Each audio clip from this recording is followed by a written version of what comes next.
see. They're blaming it on an alligator chewing through Casey's internet Oh line. boy. Oh well, there's a. Oh, there you go. There we go. I tried to play it too. I think I might have I got a brief notice that I got disconnected, so hopefully everything it looks like everything still got recorded, so we're gonna keep going.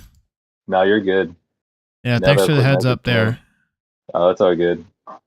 My phone was blowing up. Gotcha. Yeah, well, everybody tuning in, sorry about that. I think right when I connected I got like briefly disconnected from the internet. It looks like it's still recorded.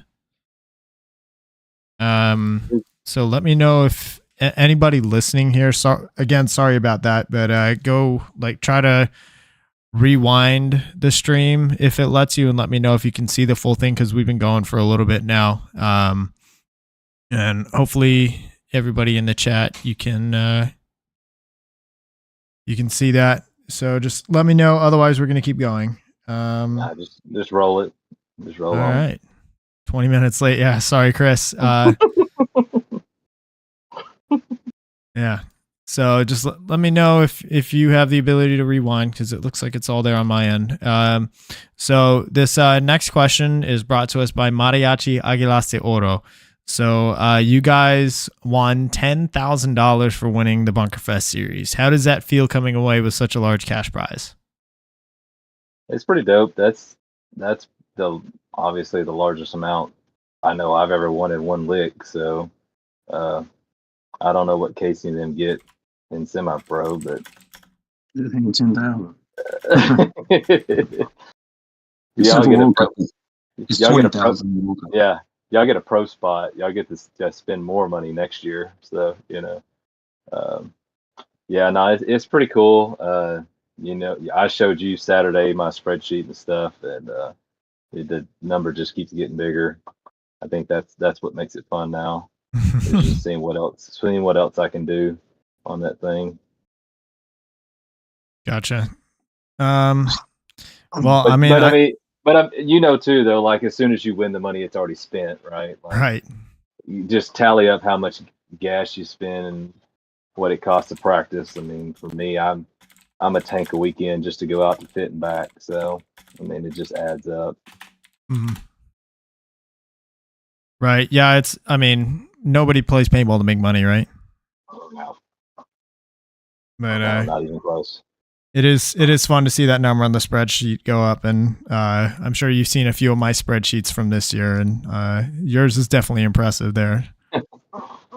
Well, mine goes back like 20-something years, so I got a little leadway on you there. Definitely. All right, so yeah, it looks like everybody listening, looks like they aren't able to go back, but. You didn't miss nothing. Just us doing terrible on Saturday. That's all you missed. Yeah, hopefully it's still recorded. If not, we'll circle back around at the end just in case. So this let me mark that real quick. So this next question is brought to us, and it's just for Casey. Because Jason, you've been on this show before, but we have yet to get Casey's story on. So Casey, this one is brought to us by XTPL Events. So for those listening that maybe don't know about you, how long have you been involved in the Texas paintball scene? So I think 2011, 2012, I started playing with Greed, actually. Before that, I'm from Louisiana. So I started playing. Well, I guess, but we didn't really play a lot of Texas stuff back then. But probably 2008 and 9, we played a lot of Louisiana stuff with Greed. So I guess that would be Texas paintball. Played with Greed probably up until 2013, 14. Yeah, about 14. 15. What? 15? 15. Okay. Yeah, because we won SCPA in 14. Yeah, okay. So then I joined the AC program, was part of that till 2016, got married, kind of got out of paintball. And then in 2019, what was it? Yeah, 19, actually 2018, I played an event with Jason at Paintball Fit. Then JD and them reached out to me and actually asked me to start coaching Paintball Fit. So 2019, I started coaching Fit. And 2019, was that the year that they like ran the table in D3? That's correct. Yeah. Well, they were already running it in D4. They won everything in D4, right? They lost one in D4. Also. One, but they won everything in D3. Yeah. No, we lost one in D3 also. Okay. Philadelphia. And there you go. Either way. And then been part of the Paintball Fit program since. So, and I still, whenever I do play, I normally will play with Jason. We played an event, XTPL at the beginning of the year. We got second. Last year, played an XTPL event, got first twice, I think. Right? Yeah. So. I can't remember. No, I think we just won Texas Cup. Okay. Yeah. So. They still got money. It don't matter. I love it. All right. So Casey, I know really your primary thing is coaching Fit right now, but who are, some of the main teams like that you've been with as a player over the years? Players really started on a team called PB Faction back in like 04. Louisiana team. Tried to do a couple different things in Louisiana and just couldn't get the players actually. And then that's when I met Jason, started playing with Jason and them. Actually, I joined AC, tried to get Jason to go to Dallas because we were having the same issues that anybody else was having. Couldn't get enough players, and I don't know, just Texarkana small, Shreveport Bossier, the paintball's just not there. And so then I played with the AC program. I played an event with Texas Phalanx.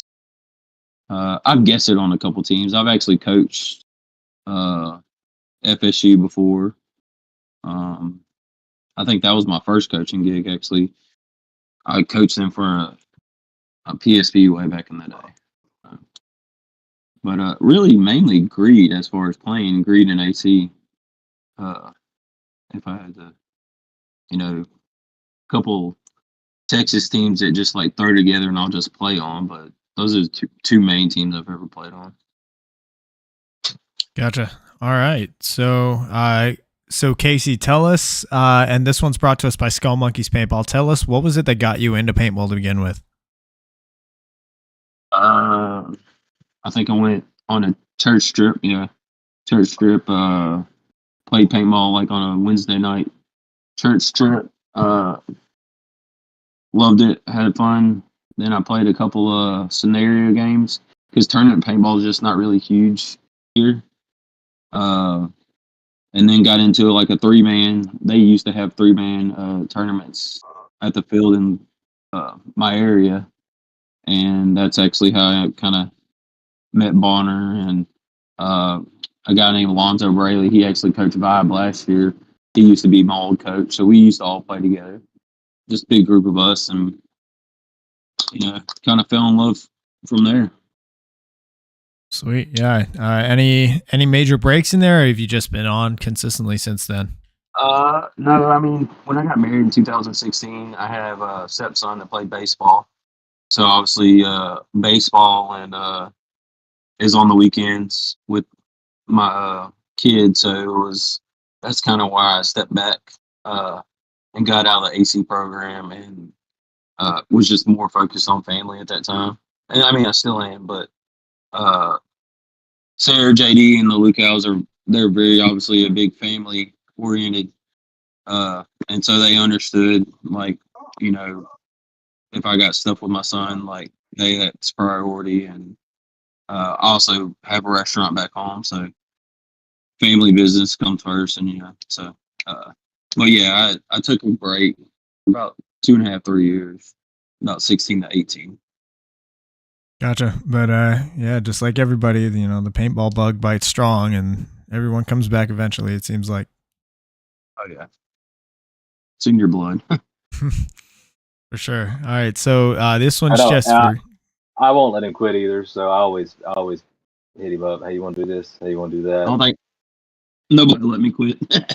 Do what? I said I don't think nobody let me quit. No, not at this point. All right, so this next one's for Jason. So this one's brought to us by Podrunners Union.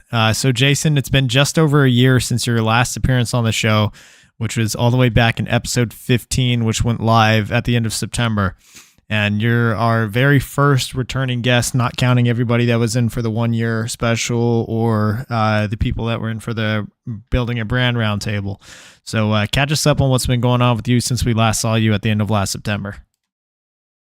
Not much. Just trying to keep a paintball team together. I don't think we've really gained a lot of people or lost a lot of people. We finally got Odin to play some ball with us, so that's been pretty awesome. But we're still just trying to practice as much as we can. Hopefully, we'll do better at the XDPL in the next couple weekends rather than show up and shit the bed like we did against you guys. But not a lot. Just trying to, like I said, keep the paintball team rolling. Get us another series championship here in a couple weekends. Go to Cup for free. Make a good year of it. And 23 is my number anyway, so it's turning out to be pretty good. I just need icing on the cake with a couple more wins, and we'll be good to go. All right, I love it. So real quick, everybody in the chat, again, sorry about all that mishap. If you got something that you want to ask Casey or Jason, get your questions in the chat. We'll get to them throughout the show. This next one is for Casey. So this one's brought to us by Why Paintball. Casey, this year has been a whole lot of first places for you, both with Greed in the Bunkerfest series and in the NXL with Paintball Fit. So do you think that your coaching style is like special and it allows the teams that you coach to be like successful on the field, or what is it about your coaching that you think has led to all these victories? I don't know style. I mean, I try to put everybody. I mean, I've been a manager. I own a restaurant, so I try to put everybody in the right places. Also, try to have the one-on-one conversations with each player to find out what their strengths, weaknesses are. I mean, at the end of the day, it's my decision.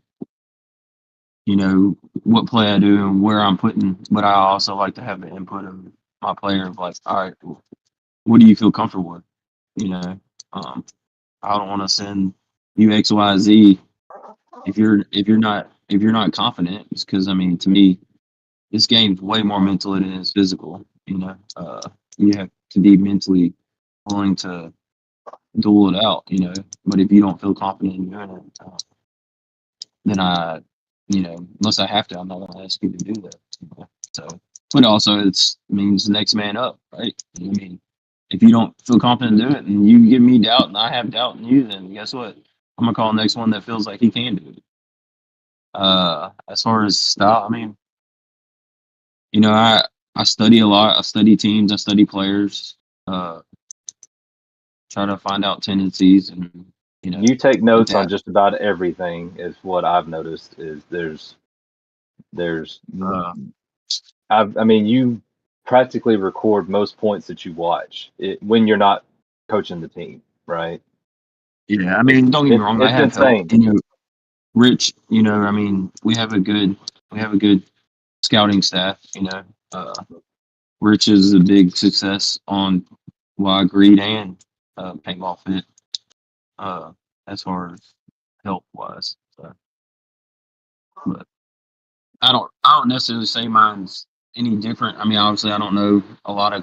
I mean, I know Ryan Gray and a couple of coaches I've talked to, but I mean, I don't really know a lot of coaches. I don't know how they do their things. I try to run it like a business. As far as like you try to find strengths and weaknesses in your business, and some people can talk to customers, where other people are better behind the scenes. So, those same type things than paintball. Like, okay, well, this is his strength, this is his weakness. I mean, I remember an event that Star event way back in the day. Me and Bonner was playing because I've always, even when I played, I've always like kind of took notes because of, you find out where the players are going.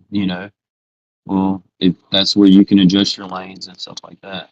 But I'll never forget, we practiced a certain way and we get to the event and it wasn't working that way. So we had to completely change it. And was like, all right, well, you're going this way and I'm going this way because what we practiced just wasn't working.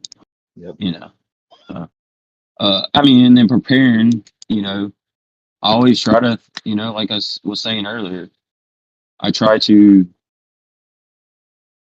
go over problems that we've had at past events or different things and like, okay, well, let's adjust those now. So when we go to these, all right, we've already been in that situation, so, but. For sure. So I guess question for you with, I know you mentioned Rich Addicts and some of the other staff that you have. Like, what exactly does your role involve on the teams that you coach? Are you more just like a breakout and play caller, or do you do any like general manager, roster management type deal, or what exactly are all of your duties? I mean, I do the breakout play calls, but I also do. I mean, the pit wise. I mean, normally Luke House, Sarah and JD, we have a pit team that kind of runs that. Now back in D3, I used to kind of do it all. Now, I mean, it's my, I mean, there's a lot of the behind the scenes of because they're very busy. We try to make everything like as simple and easy as possible by the time we get these events. Dude, y'all have a whole team just for the team. Yeah. But I mean, yeah, I mean, I guess I coached, I helped manage, obviously me, Johnny, Colt, and all the guys were very, we're very tight knit. We have a lot of conversations. Just leading up to the events, like who we're going to practice and, all that kind of stuff. How many reps we're going to do. I mean, we have a lot of talks and conversations leading up to the events and stuff. Gotcha. All right. So another question I got for you, Casey. So as far as like during your coaching, do you have like qualities that you look kind of going back and forth to each other, like if y'all want to blame someone, blame me, at the end of the day, like, I just, if I call a play and this is, it's not always, I'm not perfect, things happen, but at the end of the day, like doing the blame game does nothing. It only hurts us at that moment. Something that I was telling Jason earlier, it's just like, what did I say earlier? What's done is done. Like if that we lost that point, like there was a point against the Indiana State guys. They called a penalty on the guy. Anyways, they didn't have enough bodies, and their coach literally argued for 10 minutes. The play was already done with them. 2 points played, and they're still arguing with the head ref. I'm like, what's done is done. Like, I think, just being coachable. I mean, put in the hard work. I can, like I said, I've been a manager a long time, so you can see who's slacking and who's not, who wants it and who's not. I mean, I don't know. I think that's the biggest thing is being coachable. So. I just said that dude was red in the face for the whole match. I must have missed this. I don't know. Was this in prelims or in finals? It was probably the first match. All the organized. Yeah. Well, those dudes, the refs come and pulled one of their guns and messed with that for like 5 minutes. I seem like it killed the whole mood of the whatever was going on in the other match. It just killed it. Like, I don't know. That's weird. That's what I was saying though. I would love to play those teams like that in a USX deal where you got 8 matches in the day from prelim to finals. I would love to play those dudes and see how it spun out. Right. Yeah. I mean, there's something to be said about just being able to be resilient and shake things off quickly and just like not let those other like things kind of distract you from what you're there to do during a match. Like there's going to be ebbs and flows, and you just got to be able to shake one thing off, have a short memory, and just, hey, focus. Like, hey, the match isn't done, the tournament's not done. And that's why great teams are able to bounce back from things like that. So real quick, looking at the chat, we've actually got a lot of questions here. So first question is from, let's see, Neil Hicks says, congratulations on the Bunkerfest series win, Greed. Chris Isaacs asks, let's see, he looks like he says he's asking about the story behind Team Evil. I filled him in on that. Gotcha. Evil is Justin Doman's business. Gotcha. Yeah. All right. Oh, I see your comment now. Okay. So from Chris O, he asks, Casey, what kind of food do you make at your restaurant? Do you do private catering? Yeah, I do. We do like breakfast po' boys, catfish, chicken fried steak. We do it all. Man, Casey can cook anything. I can. We've actually done layout weekends that I actually cooked for like the Diesel and Fit guys before. That's awesome. We got to come up there sometime for that. All right. Sure. Yeah. Looking at, let's see, one more question in the chat for now from Rich Addicts. Says, Fit and Greed do the best to control what they can control. Paint management, scouting, pit help allows you to just focus on the point, nothing else. Yep. Pretty much exactly what we were saying. There's a lot of things that can distract you in paintball, but like in general, I think matches are won and lost in the pits. Like the more that you are able to get the players to only focus on their job on the field, like the higher chance of success and the higher chance of your guys being able to execute in general. I think that's like one of the biggest things to learn as a divisional player. Yep. When there's less to have to think about other than just what you need to do, you get to have a little bit more fun too, right? Like if you're a player coach, it gets to be a little hard. But if you could just, and Rich told me this too, that he said it just made it easier to have somebody sit there and call the bodies and tell me what to do. And then you don't have to sit there and decide what needs to be done, you know? Definitely. All right. So I think now is probably going to be a good time for us to loop back around just in case those our first 20 minutes or whatever didn't quite get caught on camera. So just introduction here again. This is Jason Bonner and Casey Harris. Jason Bonner is first returning guest. Then Casey Harris here is coaching Greed and also the coach for Paintball Fit. So we were talking about kind of doing a recap of this past weekend in the Bunkerfest series. So Greed ended up taking the series after securing the bye and getting a top 4. So just to recap that again, guys, how would you say the event went for you overall? The buys do not help you do anything other than win a series. The buy kind of took us out of the element of having to play for the day, I think. And like I said, you guys, you know, you played that quarters match and you had 8 points basically to warm up. And not even just the fact of having 8 points, but you guys went down 2 and then tied it back up. And then they got a point and you had to tie it again. And so I feel like digging yourself out of those holes like that only makes you better. And so by the time you guys play us, your shots are dialed in, you know, you're already getting a read off the refs, how they're treating the day, you know. So for us, Saturday was not good up until we found out we had won the series, because you and Ken had already told me that congrats, and I'm like, I don't think we got it. But I didn't realize that they were using the NXL top 8 scoring system thing. And anyway, it was for me, it was a surprise. Like, Casey said he already knew, but he wasn't going to spoil it for me. And I was like, "What you think, dude? You could have stayed for a picture." But no, overall the event was good. The series wasn't bad. I'm not gonna have anything to complain about really. So I mean, we went home with $10,000, so that makes everything great, right? Absolutely. Yeah, we were talking about how blind layouts are.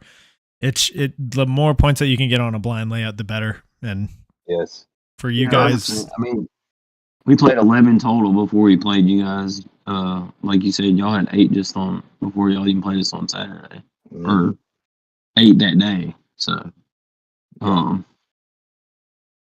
like I said, y'all shots were dialed in. We didn't get shot off break, I think, but once the whole tournament. I think y'all shot our guy at least twice, if not 3 times, and then drew a penalty on one of them. So, that always helps. Mm-hmm. Yeah, like for you guys, you had 11 points scored, not counting any no points in prelims. For us, we had 6, 9, 15, 19 points scored in prelims. So that's pretty close to double the amount of points on a blind layout is huge. And then on top of that, we had the extra 8 in quarterfinals. So that all being said, that 11 points on a layout versus what, 27? That's a big experience difference on a blind layout. So just, yeah, it's interesting how that all plays out. I mean, like there's some layouts, like if you think back to the very first Bunkerfest layout, it's like didn't really make all that much difference because it was very quickly kind of like everybody figured out that you just had to break out I formation, and right. Then, but yeah, that's the trick with blind layouts. This one was very different.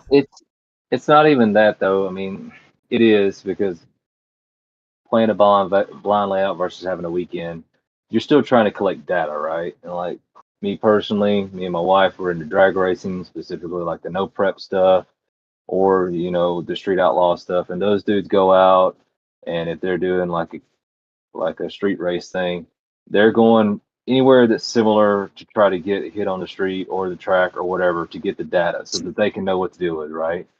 And it's all about the data collection. And now for us, you said that you didn't think our bracket was that hard. So just because we got now, if we had 11 points in y'all's bracket, it might be different, right? Right. Like we would see something different.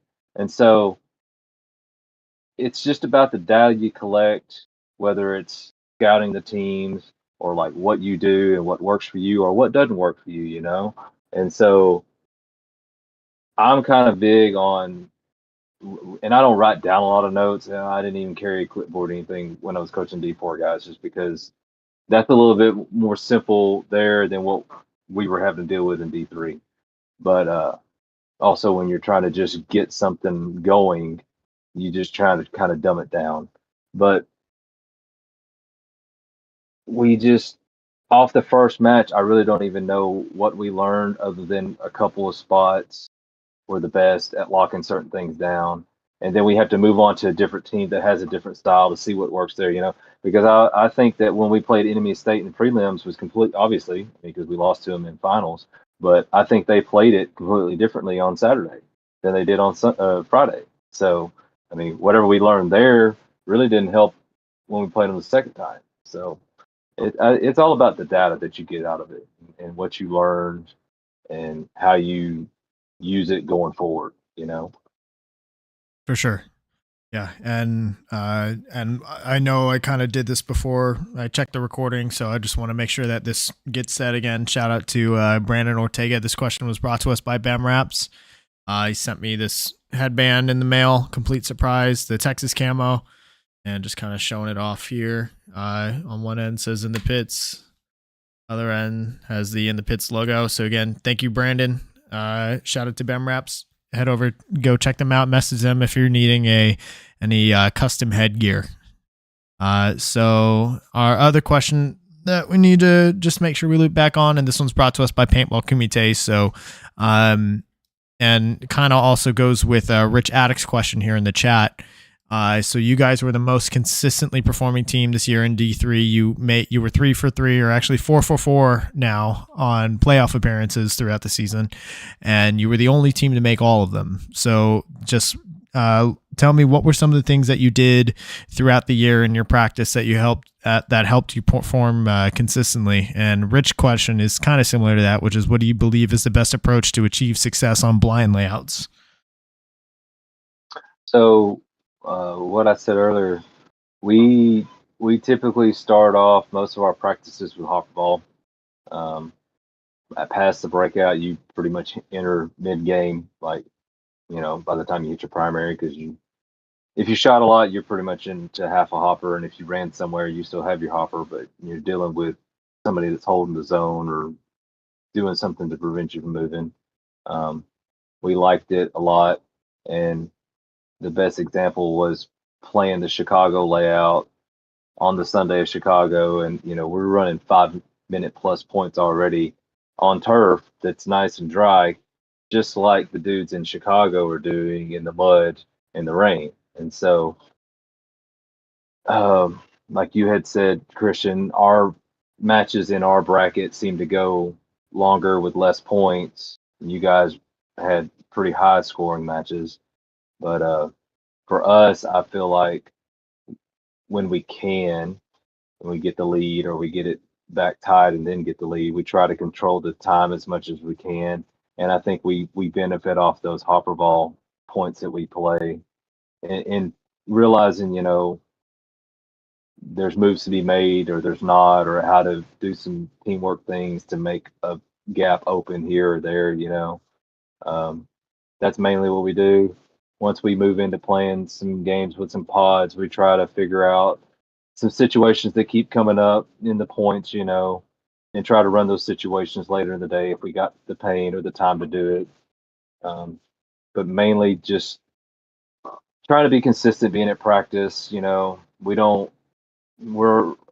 like 2 hours and 45 minutes from the field, so I don't get to just go out and run drills and stuff. So I try to run drills before, somewhere in the middle of practice or something. But just consistently trying to get guys to practice, I think, is what helped us keep consistently getting out of prelims, and whether we made our exit in quarters or made it on the finals or whatever. Every little bit helps. For sure. And so, Casey, anything to add to that, or any suggestions for any players or teams that are out there listening? Maybe like even as far as like making sure that you practice blind layouts. Yeah, definitely. If you can practice a blind layout, really, like I said earlier, communications is going to be key. Really walking the layouts whenever you get there.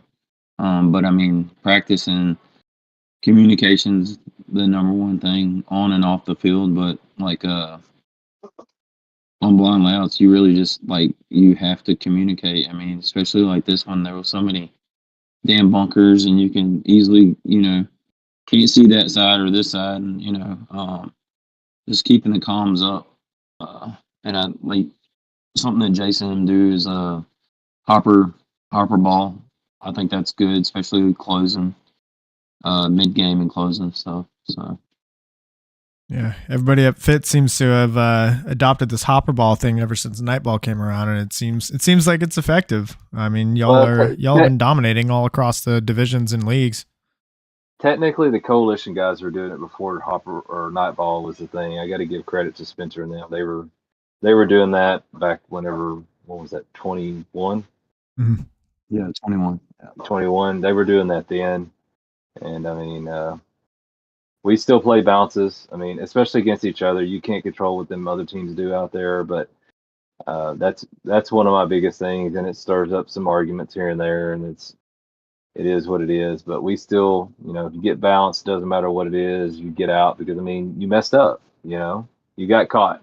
You were slacking. So get off. It's not a big deal, right? We're at practice. Just get off. We'll go reset here in a minute, and we'll play paintball again. But just trying to keep each other honest. You can kind of go off the bounces thing, and it helps with, trying not to get penalties, right? So it's just consistency and being accountable. Those are the big things about what you should be doing at practice. And that it will lead to success at some point. You do it enough, it will get you somewhere. For sure. Yeah, definitely. Especially with paint, like currently, like unless you're like, obviously if you're buying 5-star and you have like a 5-star practice, then maybe you have a case for like, if it's a bounce, then it's going to bounce at the event. Mm-hmm. But if like most of the time guys are buying, the cheapest paint that they can get, or maybe somewhere in the middle, Yep. where it's a good balance between consistency and affordability. So yeah, just getting out on bounces is going to help your game overall. Nobody's taking care of their practice paint like we would at a tournament anyway, right? Mm. So, I mean, it just evens the playing field when you do it that way. It just makes it a lot easier. And, if you decide to do that with another team, there's a bit of a trust there, and, hopefully you're not blowing up on one another because somebody thought something happened. But, I mean, it's good practice. Makes it a little bit better. Makes it better on you to kind of self-ref yourself, and you kind of become aware when you get shot and when you don't, and you can kind of decide what you do with it, Definitely.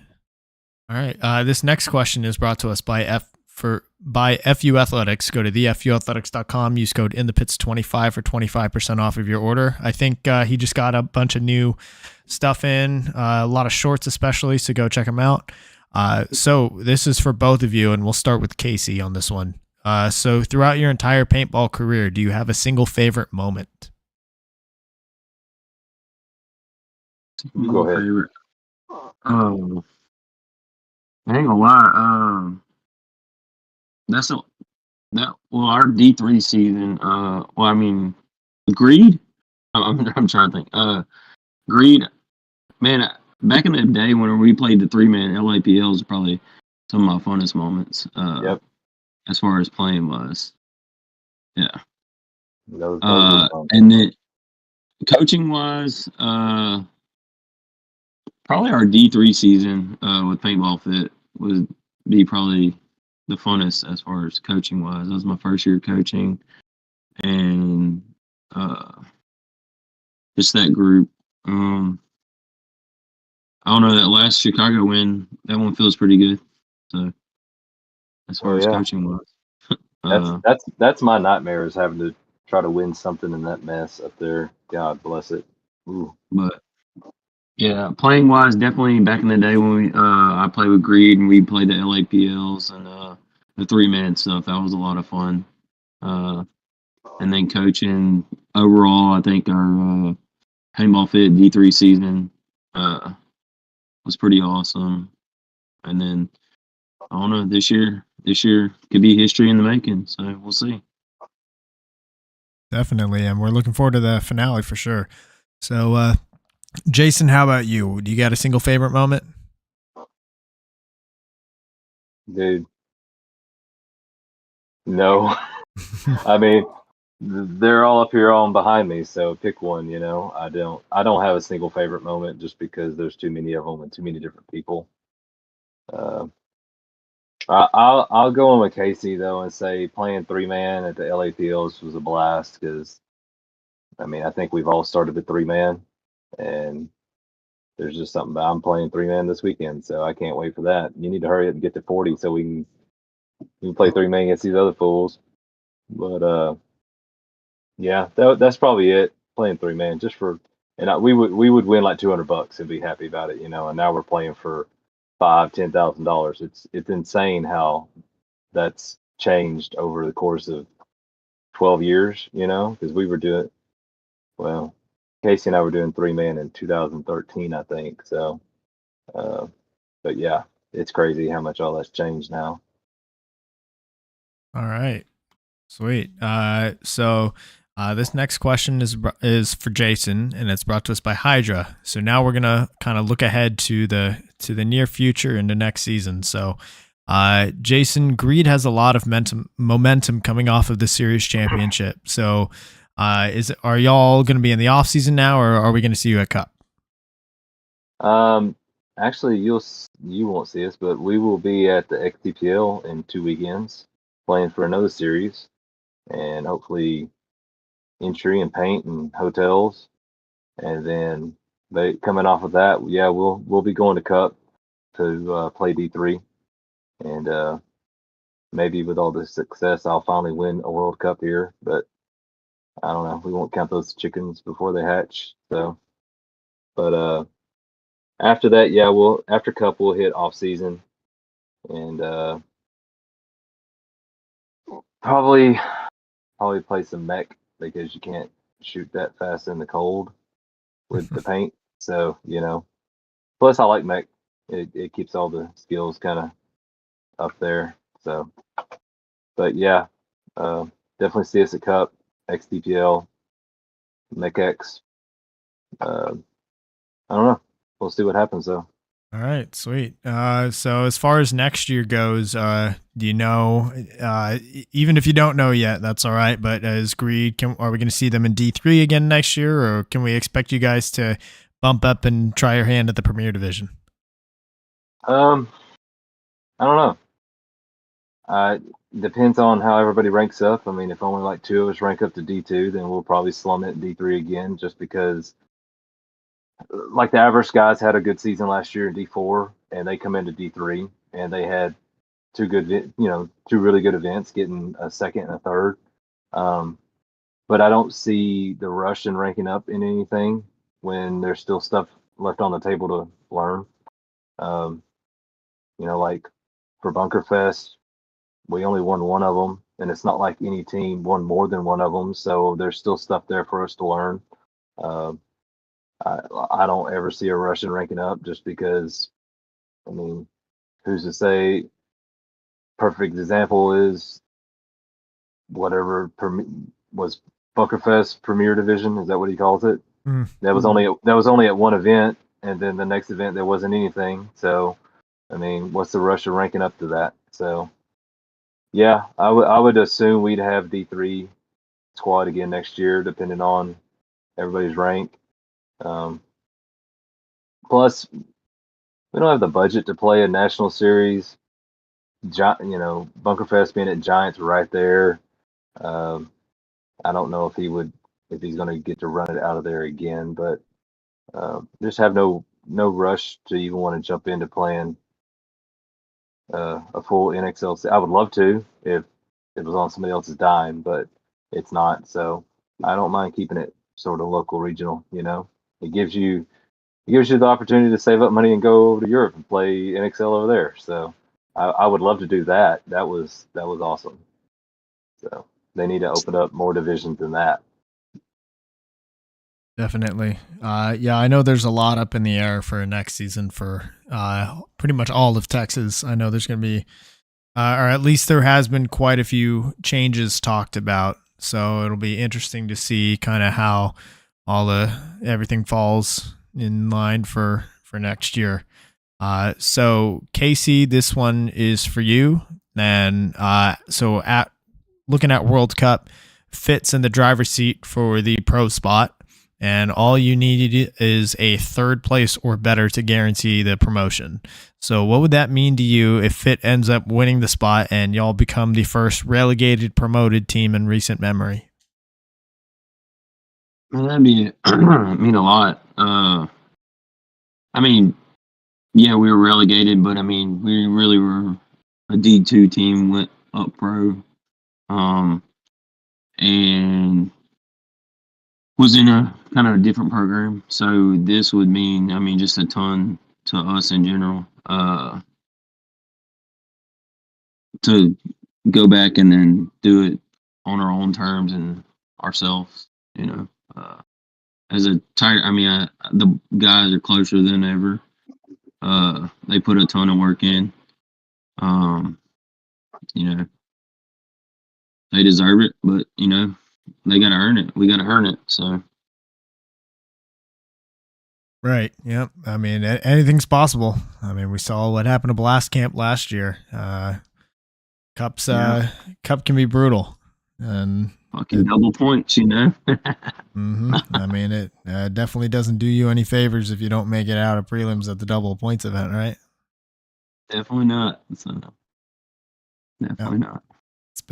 It's been really exciting to watch the Blast Camp versus Fit at every event this year. That just makes the storylines even more special. And I don't think there's ever been a D1 team that's gone 5 for 5. I don't think that's ever been done. So it'll be excited to watch history being made there. For sure. I mean, I would bet every team that's won a pro spot has done it like we won the Bunkerfest series, and like one team or like one event, win one event, and the rest of them just kind of hang in there for the points. I think that's how the Hurricanes won that. I don't think they won a single event in 21. Consistency is key, man, and like attendance matters. Definitely. Yeah, the New Orleans Hurricanes got a fourth, a second, and a fifth, and they won the series by a pretty decent margin. That's fine. Look at them now. Definitely. Yep. So, all right.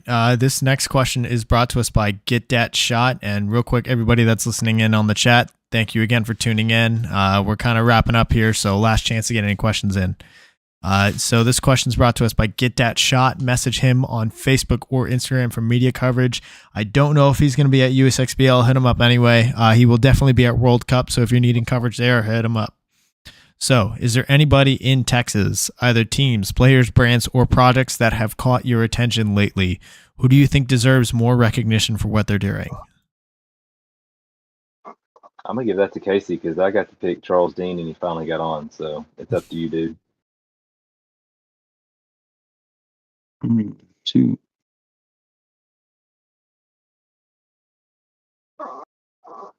You there? Yeah, I'm just trying to think who's already been in there and who's not. I don't know. Yosh ain't been on. He does a lot of videography and stuff like that. Mm-hmm. Josh. Yeah.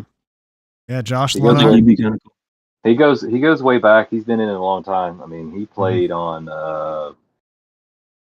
I guess he played on Breakers or something like that with Robert Jordan. So I mean, he's been around it for a minute. Been paid with Phalanx from back in the day, and he was a big part of that. Yeah. So yeah, I think he'd be kind of cool. Yeah. All right. Yeah. Shout out to Yosh Designs. He's definitely been killing it lately. It seems like he's been upping his involvement, and I mean, he's got some really good stuff that he's put out there. Yep. All right. Checking the chat real quick. There ain't no questions. I'm assuming you saw that one. Yeah. All right. Let's see. Yeah, it looks like that's about it. So this final question is brought to us by Compete. Message him on Facebook or Instagram. Mention In the Pits for 10% off of your order of soft goods. So both you guys, thank you so much for your time. Do you have any last shout outs or things you'd like to say before we sign off?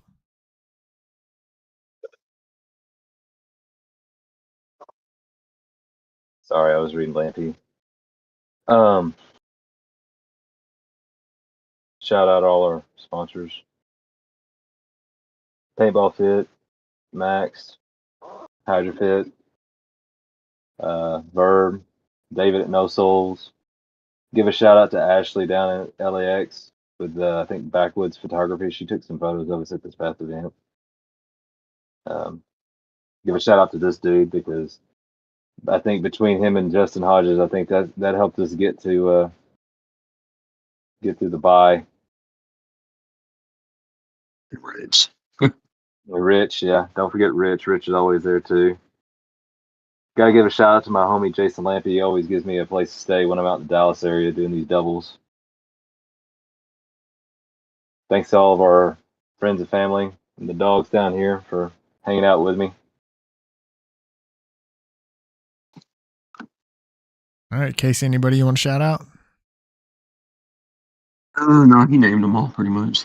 You got to get your wife and James and Jack in there, dude. Yeah, my family for allowing me and understanding Me leaving on the weekends and stuff like that. Shout out Off Limits one time for getting us together out there. That's right. If y'all looking to make a drive, go down there for what is that? Are they doing a haunted house or a haunted trail or something like that? Yeah, we're doing a haunted trail this year. So yeah, there you go. I help with all kinds of stuff. Restaurant, haunted trails, coaching teams, playing, So, but. All right. Shout out to you for having us on there. I shout out to you for doing the podcast, man, because I think a state like Texas needed something like that. I mean, I personally thought about trying to do like a Texas only like paintball news and gossip type thing, like the old flag station, but I just got better things to do with my time. So. I think that's pretty much what Robert Jordan's doing right now with his show. Yeah, absolutely. Well, I appreciate that, and Texas definitely deserves it. There's a lot of great individuals here. Not a lot of them get the recognition or the opportunity that they deserve. So, figure I'll build a spotlight and start pointing it at other people. So, we're gonna keep it going, and everybody listening, thank you for tuning in. Be sure to go follow Jason at Greed Paintball on Instagram. Also go follow Paintball Fit at Paintball Fit. Casey, do you have an Instagram? I couldn't really find one for you. I'm not sure if I do. I don't really get on it that much. All right. So that man too busy making money to be on social media. I'm on Facebook. That's about it, pretty much. Yeah. All right. Cool. So what other guests would you all like to see on the show? Be sure to leave a comment down below. While you're at it, hit the subscribe button. The show goes live weekly here on youtube.com/@inthepitspaintballpodcast. Recordings are posted to YouTube, Amazon, Apple Podcasts, and Spotify the next day. Shout out to my partner and sponsor tier subscribers on Patreon, FE Athletics, Get That Shot, Paintball Kumite, Compete, Bem Raps, Skull Monkeys Paintball, Hydra, XTPL Events, YI Paintball, Mariachi Aguilas de Oro, and Podrunners Union. We will see you guys next week for episode 70. We are going to have Brian Sylvia and Skylar Molina from Austin Notorious FSU Division 4 team. These guys have been on a tear. They've won, I think, like 4 or 5 events in a row at the start of the year. We'll get a chance to talk to them following the USXBL championships this weekend. I will see everybody there. I'm going to be playing on a team, Cash Money Wreckers. So, I'll be there Sunday, and we'll see you then. Jason, Casey, thank you both so much for your time.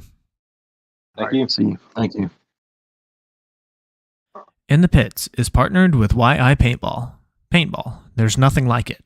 On the field or off, it's not just a sport, it's a community. The people, our people, come from all over with vastly different lives during the week. But come time for paintball, we're one community with a lot of stories about why. Follow YI Paintball on Instagram and meet the members of the paintball community. Learn about how they started, what their journey has been, and their ultimate why. Why paintball? What's your why? In the Pits is partnered with Podrunners Union. Follow Podrunners Union on Instagram to find strength in union and celebrate our sports pit crew. Send in photos to represent your union local and be featured. Stealing pods for undeserving teams. It's a living. In the Pits is partnered with Mariachi Aguilas de Oro. Based in Austin and servicing the surrounding areas, these Golden Eagles will bring life to any event you are having, from birthdays, anniversaries, holidays, corporate events, or even a simple performance to enjoy. Guillermo Padilla, one of their trumpet players, is also a member of the Texas paintball scene. Visit them on Facebook and Instagram to check out some of their past performances, or give them a call to book them for your event today. In the Pits is partnered with Skull Monkeys Paintball. Equip, engage, excel. In the Pits is partnered with XTPL Events. The Extreme Tournament Paintball League is a series put on by the Lukow family of Paintball Fit fame that gives the opportunity for players to learn and grow together as a team. 3-man, Challengers and Champions X-Ball, Draft Mech X-Ball, and even Youth 3v3. There's something for everyone at XTPL.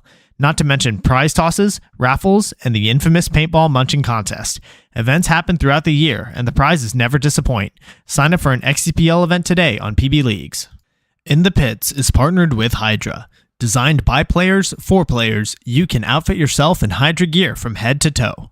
Have confidence that when you make a purchase from Hydra, you are purchasing a well-tested and well-thought-out product, trusted by several top teams, including first-place semi-pro team PaintballFit.com. I personally recommend their Hydra Black knee pads. Purchases over $100 receive free shipping. Head to hydra.fit to browse their selection and discover the Hydra mentality. In the Pits is partnered with BEM Wraps. Behind every mask is a unique and creative player. Tap into it when you order your next custom headpiece. Their Build-A-Band lets you communicate with them one-on-one to make your order just the way you want, all the way down to the color of the stitch. Check out their Instagram at BEMWraps for drops and build videos of them working on orders. They offer very competitive pricing, so reach out today to get started on your own one-of-a-kind headpiece. In the Pits is sponsored by FU Athletics, created with a purpose and focused on building a better you. We are a brand that matters in your workout, and every purchase gives back to cancer research. Go to thefuathletics.com and use code INTHEPITS25 for 25% off of your order. In the Pits is partnered with Compete. Compete is a Texas-based brand by Jell Stewart of professional team AC Diesel that provides custom jerseys, pants, headbands, straps, tech shirts, and any other soft goods to help individuals and teams compete at the highest level. Support Texas Paintball and message Compete on Facebook or Instagram and mention In the Pits Podcast for 10% off your entire order. In the Pits is partnered with Get Dat Shot. Get Dat Shot now offers first-in-line photo and video editing, 20% off Get Dat Shot merch, and 20% off prints to all teams that wear the Get Dat Shot logo on their jersey. Message GetDat_shot on Facebook or Instagram to become a Get Dat Shot program team. In the Pits is partnered with Paintball Kumite. Paintball Kumite is a program designed by Colt Roberts of professional team San Antonio X Factor to take paintball players of all ages, experience levels, and skill groups and mold them into champions. The program breaks the game down into small, easy-to-learn sessions designed to help you master the fundamentals so that you can elevate your game. Newcomers to the program get a free 1-hour introductory class when mentioning In the Pits. To sign up for a class, message at Paintball Kumite on Instagram.